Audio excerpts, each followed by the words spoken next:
என்று கேட்டார்கள். ஓய்வு நாள்ல அவனுடைய சூமன கை. இவங்க என்ன பண்ணிருக்கணும்னா, ஓய்வு நாள் தேவனை ஆராதிக்கிற நாள் என்று சொல்லுகிற அந்த நாள்ல ஆண்டவராகிய இயேசு கிறிஸ்து ஒரு நன்மையை செய்திருக்கிறார் என்று சொல்லி அவரை கொண்டாடி இருக்கணும். அல்லேலூயா. பாருங்க, எங்களுடைய ஜப ஆலயத்துல சூம்பி போன கையோட ஒருத்தன் இருந்தான். இயேசு கிறிஸ்து அவன் என்ன பண்ணிட்டாரு, அந்த ஜப ஆலயத்துல அவனுடைய கைய சுகமாக்கிட்டாரு. அதனால எல்லாரும் தேவனை மகிமைப்படுத்த வேண்டும். ஆனா அவங்க மகிமைப்படுத்துவதற்கு பதிலாக என்ன கேட்கிறாங்கன்னா, ஓய்வு நாள்ல சுகமாக்குறது நியாயமா? ஓய்வு நாள்ல சுகமாக்குறது நியாயமா?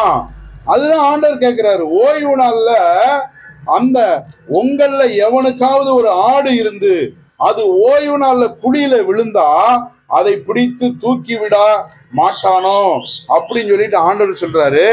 ஆட்டை பார்க்கிலும் மனுஷன் எவ்வளவோ